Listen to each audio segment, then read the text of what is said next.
Welcome to the Bowel Chronicles, where we dive deep into the world of bowel health. I'm your host, Nikki Kilpatrick, and on this podcast we have raw and candid conversations with individuals facing various bowel conditions and illnesses. Through personal stories and shared experiences, we illuminate resilience and courage in the face of adversity. Be reminded that each story is personal and unique. These conversations are not to be taken as medical advice or to replace guidance from a doctor or healthcare provider. Our aim is to inspire and empower through these amazing stories, amplifying voices often unheard. So join us as we embark on this journey together. Sit back, listen, and be inspired. Enjoy the episode. Well, hello everyone, and welcome back to another episode of the Bowel Chronicles. I'm your host, Nikki Kilpatrick, and today we are joined by the lovely Stevie in Gloucester. Am I right, Stevie? In Gloucester, yes, that's correct. I hadn't confirmed that with you beforehand, and I was just like, oh, I realised. It's really good to have you here with us today. I am super excited to hear your journey. I have been following along on TikTok for a while, and I'm really intrigued because it's not every day I get to speak to someone who has had a similar journey to myself. And everyone's journey is so unique and different. So I'll probably be blown away and have loads of questions that I'm excited to hit you with. So, Stevie, why don't you start off by telling us what age you are and how did your bowel issues start and what was happening? Of course, yeah. So I'm 23 years old now, and I had my ileostomy surgery roughly 4 months ago, coming up to 4 months now. My bowel issues started when I was a child. So my mum recalls me being admitted to hospital quite a few times when I was just, a couple of weeks old with constipation, with struggling to go to the toilet. And no one ever really looked into that. I was also born 6 weeks early, so I think there was just an idea that I would kind of grow out of it. Yeah. And then it kind of leveled out a little bit. I think kind of when I was in primary school and starting to go into secondary school, I managed. I think I, didn't have as regular or great bowel movements as others, but it wasn't particularly an issue then. But it was mainly in secondary school where things got progressively worse, particularly probably when I was around about 13, 14 is when they got really quite bad. The one period being about 4 weeks without bowel movement. And I tried all the at-home remedies. I wasn't on any medication then for anything. So I was drinking lots of coffee and I was having lots of hot baths and doing everything that I could that I thought was great. And ended up going to the doctors and explaining, look, I do struggle to go to the toilet and I do suffer from constipation, and this seems like it's a little bit worse and more recurring than most people's. And they put me on laxatives, which I don't think maybe was the best option. I think some exploring in the early stages might have been beneficial there, but they put me on some laxatives. And I think that first time I was on, I don't know if you ever had Picolax, or sometimes it goes by different names. So that was the one they gave me to begin. And that just spiraled then. So from then, from about maybe 14 years old, where they put it all down to exam stress and puberty and all those kinds of things, until last year. I was on a concoction of laxatives. Started off slow with the easier kind of laxatives like Laxido and stuff, and it just built and built and built. Where by the time I did have my surgery, I was on Picolax about 3 or 4 times a week. I was on the top dose of Laxido, a couple of the tablets that they're giving out for slow transit constipation now, bowel irrigation, enemas, micro enemas, full enemas that I would go into hospital for. You name it, I was kind of on it, and nothing was working in the end. And it was only last year that I got diagnosed. I went all of those years with struggling to go to the toilet, but it wasn't until last year that I had a transit x-ray, which was what diagnosed me eventually. Okay, so transit x-ray that you had done, was that where you swallow the markers? Yeah, so I took the markers. It was funny when I had a 2 week stay in hospital just before I was meant to have the x-ray. So the last day I was in hospital, I had to stop all of my medication in order to take the markers. So yeah, obviously you take a couple of them, and then 5 days later, I had the X-ray without any of my regular medication, and I knew that all the markers would be there because I hadn't had a bowel movement in those 5 days because I hadn't been on the medication that was enabling me to do that. So yes, I can't remember exactly where they got stuck. I think the start of my large intestine is where the majority of them were. But yeah, not a single one left my body. Okay. And did they ever do a thing called a proctogram on you? Have you Uh, heard of proctogram? no, I haven't heard of a proctogram. I'd had CTs with contrast in the past, Yeah. and that was also what kind of diagnosed me in the end. It was a little bit I guess upsetting because I had the transit X-ray, which they knew something was clearly Mhm. not working as well as it should be. And then upon reviewing one of my previous CT scans from about 4 years prior, Mhm. they noted that my large intestine was far too long, which is, Yes. happens. But no one had picked up on that. And because they were looking mainly at things like IBD, prior to that, I guess no one really noticed that my large intestine was far too large. Yeah. But sometimes they just note it as torturous, but fail to tell you what's going on. I know that I battled for a number of years. I think it was 3 or 4 years before they actually said to us, "Oh, you were born with a megacolon." I was like, "What is a megacolon?" And they just explained it as, "Oh, well, instead of having 4 feet of large bile, you have around 10 feet of large bile." Yeah. I'm a tiny person. Put me beside the largest human male, Yeah. who is of big stature. How can I be housing more waste in my body than that person? Yes. Yeah. I couldn't comprehend it. So when they give you the diagnosis, they just diagnosed you then with um, slow colon transit, functional bowel disorder. Yeah, it was kind of it was a variety of names. They said slow transit constipation was something that had been thrown around a little bit before, but the formal Mhm. diagnosis didn't come until April. And then when they mentioned the slow transit constipation, they also mentioned, well, the specific term was redundant bowel, which is what Yeah. I use, but Uh-huh. like tortuous bowel, anything like that, Yes. um, alongside it. The interesting conversation was that they didn't know which came first. I don't know if you've ever had that discussion before, but certainly my surgeon mentioned, it could be something, it could have been that I was born with the larger bowel, Yeah. and that caused the constipation, or it could have been the other way around, where the constipation kind of caused my bowel to, Exactly. Exactly. to distend and stuff. But either way, it did take a long, long time to diagnose, even though I'd had all of the all of the symptoms that you would expect alongside it. So yeah. So tell me a little bit more. Leading up to this diagnosis, all of these bowel preps, did you have some success with the bowel preps? Were they allowing you to like eat normal food? Could you pass some out? Did your tummy distend?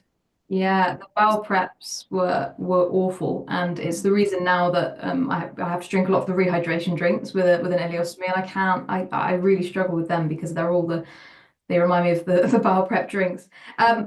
Well, the first time, like I said, when I was about 14 years old and I had that extended period without bowel movement, they gave me the Picolax thinking it would just kind of work straight away. And it didn't. So they said to me, if this doesn't work, we're going to have to operate and um, well, the poo from you.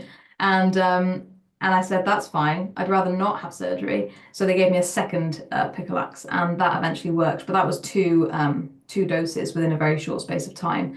Yeah.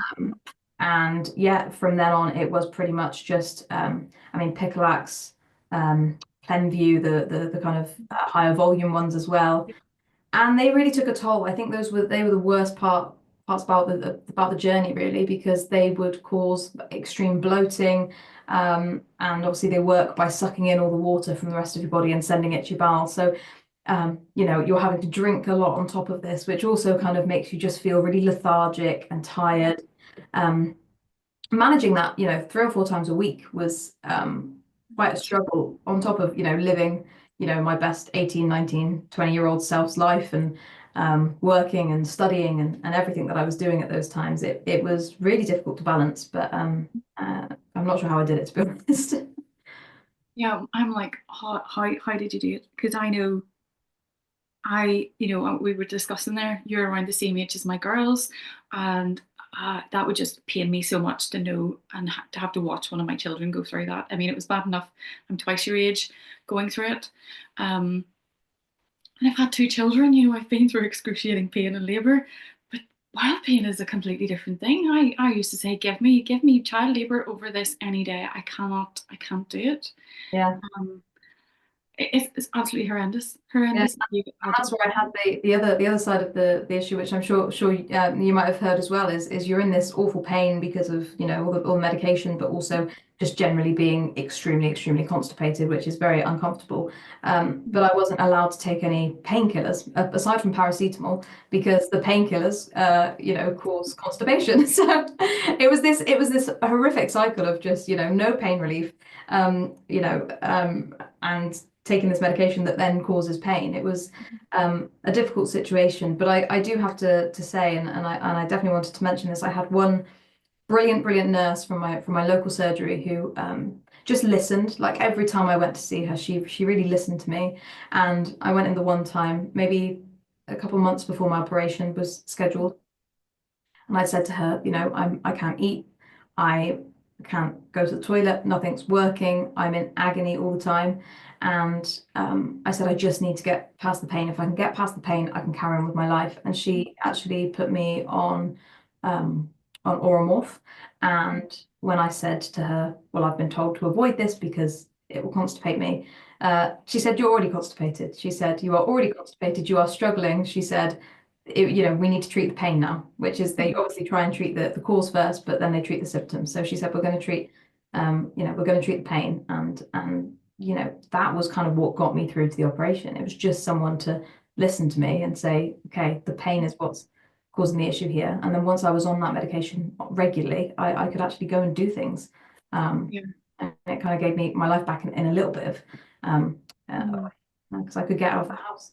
So Yeah. sometimes all you need is someone to listen to you and understand what Exactly. your priorities are. Exactly. What amazes me about your story is that you got your diagnosis in April and you had surgery in Yeah. October. I'm like, who is your consultant? Who is your surgeon? Like, everybody needs to meet this person because that is crazy. I cried. I've been caused mayhem for 3.5 years and finally begging on my knees, Yeah. threatening them. I was at my wit's end. I needed surgery. Yeah. Um, it's a long process. So I'm so relieved that even though you've gone through years of suffering, that journey was very short. Although it was probably the longest time, managing the pain. It feels like It did feel like the longest 6 months. But yeah, I think the time for me was that period before diagnosis where we knew something was wrong, and we couldn't get the answer. And as soon as I had that diagnosis, the initial consultant, the gastroenterologist said, I'm gonna refer you to the for bowel irrigation, and that's he said that's your last resort basically. And I said, last resort until what? And he said, until surgery. And I said, well, why do I have to wait? I said, because actually, in terms of my quality of life and my preferences and where my priorities are, if you're saying something like an ileostomy or bowel irrigation every day for the rest of my life, I said I would rather have the surgery. And I kind of state my case, that I'm 23 and I want to go and live my best life and be active and do all the things that I love doing. And he said, okay, I'll refer you. And I had the best surgeon. I can't fault him. He was just wonderful, and he couldn't believe kind of my story and my journey and all the scans and my medical history because it's extensive. And yeah, he said to me, I think I saw the surgeon maybe the month after I had the diagnosis, and the surgeon said, I'm going to see you before Christmas. He said, because this will fix you, basically. He said, this will be curative for you, your condition. And he said, and I love doing that. I love doing that for people. I think they see so much negativity in that field, obviously, and such sadness. And he knew that doing this operation would give me my life back, and that it did. And I cried when I had my catch up with him, and I shook his hand, and just Yeah. so grateful for him. But yeah, it was You mentioned there, whenever you got to meet the surgeon a month after your diagnosis, you discussed surgery. Had your head gone to that before? Had you researched Had you looked? Had you followed anyone on social media? Tell me what was your process in that? I know this surgery could, skip irrigation and we'll go straight to surgery. How did you get to that stage? Yeah, well, I didn't know anything about the condition before I had it. I guess my dad always used to say, you're the expert in your own health, and he Mhm. had Crohn's and bowel cancer, Mhm. and I kind of learned it that way. So I knew exactly what was wrong with me. I knew that my large intestine basically didn't work, Mhm. and I knew that by taking my large intestine out, I should be fixed. But I didn't follow anyone on social media. I didn't know there was a kind of a platform for people to talk about this. And then it was when I had the initial, okay, let's do the surgery. That's when I started to explore, okay, I wonder if I can find any communities online or Mhm. anyone that might have a similar story to me. And I did, and I kind of silently followed along until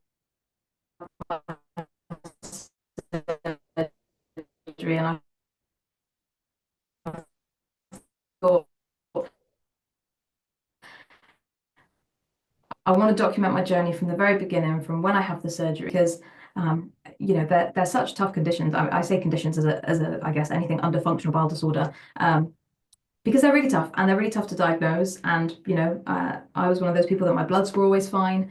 My vitals were always fine. So on the outside, without delving further, nothing was wrong with me. Mhm. It does need that further investigation. Um, so yeah. Yeah, it always sucks whenever you feel you're being gaslit and you present and your vitals are all textbook and on the exterior you're this healthy person and inside you're like, I'm dying. Like I take me out of here because life is over. I'm a prisoner in my own body, and for me, I've definitely felt like a prisoner in my own home for years. So when I came round to being told then you were going to have surgery, what was the type of surgery that they were suggesting? What surgery did you have done? Talk us through that. So I was pretty much given a 50-50 choice, and it was a choice presented by my surgeon to have either the ileostomy, the end ileostomy, but leaving the kind of rectal stump, which is the surgery I went for. But they also gave me the option for, I'm going to call it the J pouch. I'm not sure the kind of medical term, but they did give me that option as well, where they would remove pretty much all my whole large intestine, leave a little bit, and connect my small bowel at the end. I was warned, however, that if I did that option, I would probably be going to the toilet upwards of 7 times a day, and I might have a bit of incontinence because my muscles down there aren't the strongest because they hadn't been in use. Okay. Um, so it was totally down to me. My surgeon gave me the choice, and I made the decision that actually I don't.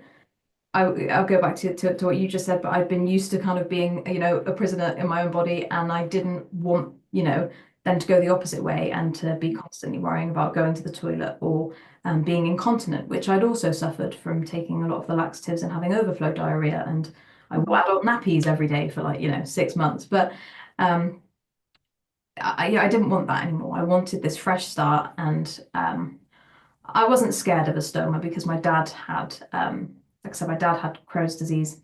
He had bowel cancer, unfortunately, which he passed away of in 2019. But he had a colostomy for the whole time that I knew him, and so it wasn't really anything different to me. I kind of knew what to expect. Mhm. So you were like, you already had a history of what a stoma was. Yeah. You're accepting of it because obviously your dad had a quality of life Mhm. and lived for it in your lifetime. Yeah. Um, wow. So you did have a wee bit of insight into what it would be like. So you didn't have the horror story of, I have no idea what they're doing to me. And No, I was very fortunate that I grew up with my dad, and he was very open, and I know that I wasn't alive when he had his stoma fitted, but he'd explained to me what his life was like before his surgery, and in fact he had his accidentally because he was having a scan, and uh, the scope perforated his bowel, and it was all done as an emergency, but actually he said it was the best thing that ever happened to him. So. Yeah, he always kind of radiated this positivity about his stoma, and he was never really ashamed of it. And I do often think, oh my gosh, what would he say to me, if he knew that I was going through this? And I'm sure he would have, endless amounts of advice and wisdom to pass on. But luckily, just by growing up and seeing that, it already gave me the confidence. Amazing, absolutely amazing. So when you woke up from surgery, then what was your first thinking? Here you have this glamorous new bag attached to your tummy. Yeah. Well, the first thing I did was ask my partner to put the football on my iPad for me, and I think I spent my surgery was longer than expected. My surgery was about 2.5 hours longer than anticipated because my bowel was so swollen, Yeah, apparently, and I think they had to take out more than anticipated. So they did take out a portion of my small intestine as well, yeah, because there was a buildup of stool basically. So they assumed that yeah. that part either wasn't working efficiently, whatnot. Anyway, he took it out and it was great. Um, but then I spent a long time in recovery as well. I'd had C. diff just before my operation, actually. Oh, you're so like. Which did actually affect my vitals, and I was very, very poorly, and rushed into hospital with extremely low potassium and shoved in resus of all places and put on potassium. So my body was still recovering from that. So when I came around from the surgery, I wasn't the most awake, and they were just worried about my breathing and stuff. Mhm. But I was all fine. About 2 hours, 2.5 hours in recovery as well. I was back up on the ward, with my very fancy little oxygen strap around my nose. And yeah, the main thing I found wasn't actually seeing the bag. I remember having no kind of qualms with it. It was more so the pain from waking up from surgery, of course. But I'm not sure how your surgery that was done, but I had mine keyhole. Mhm. And no one warned me about the gas pain that you get when you wake up from keyhole bowel surgery. So I had this intense kind of like trapped wind pain, but I couldn't move. I'd also had a spinal block as well. Um, I was in pain. I was nervous of coughing or anything that might, give me a hernia or tear something. And I had all this pain. And I said to them, I said, how can I get rid of this pain? And they said, just by moving. And I was like, but I can't move. So I think the first night I spent buzzing the nurses who, bless them, would lift me up and rub my back, every time I rang them. But yeah, in terms of seeing the bag, I never really kind of thought much of it. And I think that's because I had a lot of time to prepare for my surgery, and I'd been given the ileostomy, it's like starter kit, and given some practice bags that I could wear and fill up with water and stuff like that to kind of Yeah. understand what it might feel like. So I'm really Mhm. grateful and fortunate for that. That is so helpful. I'm assuming you got the wee IA pack with the fake stoma in it. That's The the little one. pack to try out. That's amazing. And the amount of people I interview and talk to who just don't get that experience. Mm. I think everyone should get it. I understand there are people in emergencies and get emergency stoma surgery, and that is not possible. Yeah. If you know in any way that you're going to have surgery within a few days, surely they can get this pack that is so helpful. I mean, I remember my husband and my youngest going, right, let me fit this one, let me take that one off. And I'm like, let me have a go. I'm going to be doing, I'm going to be having to do this. They were like, no, but if you're ever sick, we need to do this, so we need to practice too. Yeah. Oh, right, you can practice on the real thing. They were like, no, no, no, no. Let's practice on this. Yeah, but it's a really, really helpful tool. So, yeah, I would say to our audience, if you're listening and you're like, what is this pack? If you know you're getting stoma surgery, ask to see a stoma nurse and ask them for the little starter pack that can give you a bit of help and simulate having what a stoma is like, or get your hands on a few sample bags and stick them to your tummy with a little bit of porridge made up or something in there to kind of simulate the idea of having output. So, Stevie, I want to ask, whenever you woke up from surgery, yes, you had this pain, you have this gas pain, which is flipping horrendous. Um, was the pain of the issue gone? Like, can you remember that part of like, this pain's different to the pain I normally have? 100%. I remember speaking to a lady locally that has an ileostomy for a very similar reason. Yeah. And she said to me that you'll wake up and you'll be in pain from the surgery, but you will feel so much better than before. And that's exactly how I felt. I had, for the first time in my life, I didn't have this tension, discomfort. I don't even know what I would class it as. This horrible feeling in my stomach. I guess, yeah, maybe discomfort all the time. I suddenly that was gone.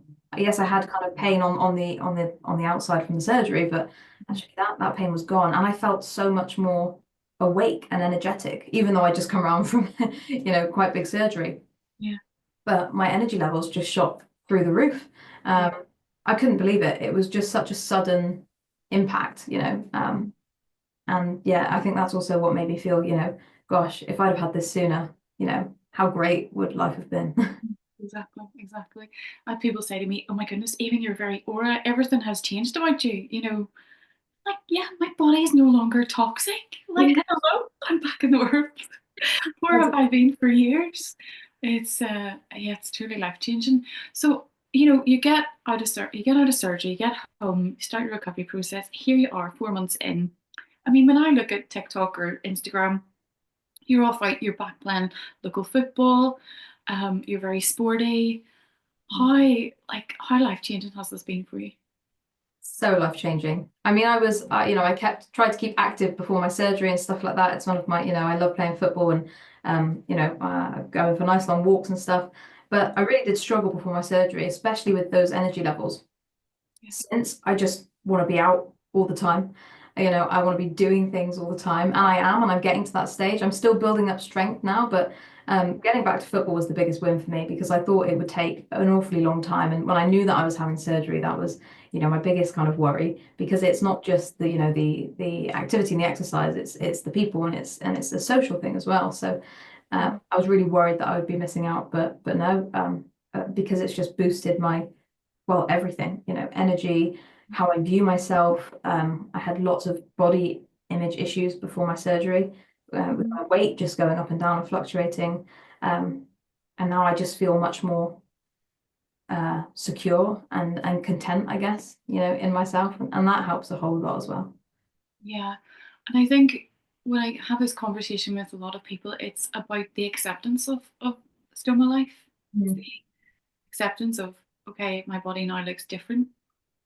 But I think when you've gone through such drastic quality of life and Yeah. all of a sudden now you've gotten life back, it's like I can cope with that. Yes, I mean, I think anyone who says they never have a bad day or they never have a moment of, like, oh my God, this is us for the rest of our lives Yeah. or telling lies. I mean, I absolutely love my stoma. There are moments I hate it. Mm. And I do have that moment of, oh, this is forever.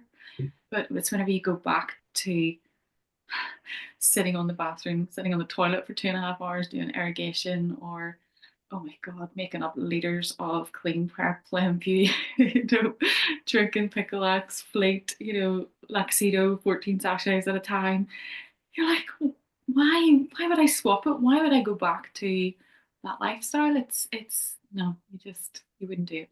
You would No, not do I totally agree. And yeah, I have days where sometimes, I look in the mirror and I think, oh gosh, I can't actually take this off, or if I did, it. I'd probably make a bit of a mess. Um, But yeah, I always go back to that. I put myself back in that space where I was, say 6 months ago, and I never ever want to be back there. And I wouldn't wish that upon anyone. It really is. When your body doesn't work in the correct way, and you can't get rid of those toxins, and you can't get rid of the C. diff that you picked up, or whatever it might be, it affects your whole body. It's not just limited to your bowel and in your stomach. You feel it everywhere and mentally as well. The mental kind of torment of it all was horrendous. So yeah, I feel free in a way now. Amazing, absolutely amazing. And so now you do a lot of advocating for the bowel community. You're very active on your social media. I think most of your content is on TikTok, although you are on Instagram. And both Stevie's handles will be shared here in the show notes. So make sure you go over to the account, give a follow. And if you've got any questions, definitely drop her a question and she'll answer it for you. But Stevie, kind of before we wrap up, if you were to give a little golden nugget out to our audience today, maybe someone listening who has been diagnosed with IBS, constipation, slow colon transit, functional bowel disorder, colonic inertia, all of those lovely names, redundant colon, megacolon, that we are hit with, what would your advice be to them? I'd go back to my dad's bit of advice, really. I'd say you're the expert in your own health. You know yourself best, and you know when you're deteriorating, and you know when things aren't right. I think, it's easy, like we said, with these conditions to kind of be sent away because bloods are fine or vitals are fine and stuff like that. But it is a deeper problem, and a lot of it can't be seen, or picked up within scans. Yeah, and I would say, like, advocate for yourself. Like you say, sometimes you do have to stand up for yourself, and it can feel really, really uncomfortable at times. And honestly, if it's too difficult and you don't feel strong enough, find someone that is. My mum was phenomenal throughout my whole kind of health history. She would not let anyone get away with anything, and she would kind of demand further investigation because, she was also very aware that, I am the expert in my own health, and I knew that things weren't right. So yeah, advocate for yourself, and just, yeah, be secure in how you feel, and yeah, don't be afraid to reach out for help.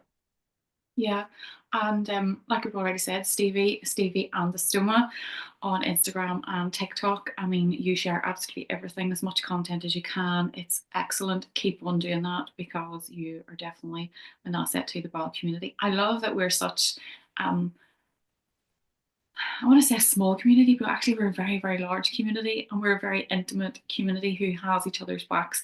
We share each other's content, we build each other up because really we don't want anyone else suffering or going through what we've been through, and you just want to be there to give as much help and support as you can. Stevie, I flipping love it. Keep doing it. Okay. What an inspirational story. Um, yeah, you're 23. You've got the rest of your life ahead of you. Keep going, keep smashing all of those goals that you have. And you've got years to take back. You've got years that you need to make up for. And you've made a good 4 months to it. So, yeah, keep going. Thank you so much for coming on and sharing with us today. It's been No, thank you absolutely so much for amazing. having me. Yeah, guys, do remember that we are not professionals. We're just sharing our own um, journeys with you. Do go and seek. Can you get my words out? Seek professional medical help and advice from professionals who will be able to help you through your journey. Always advocate for yourselves, as you've heard. No journey is a straightforward one, and sadly, most of them come with a lot of advocating for yourself. So do push. You are important. You do matter, and you need to get that help. And you know your own body better than any medical professional. So keep pursuing and pushing for the help that you need. Guys, do come back next week and join us for another episode.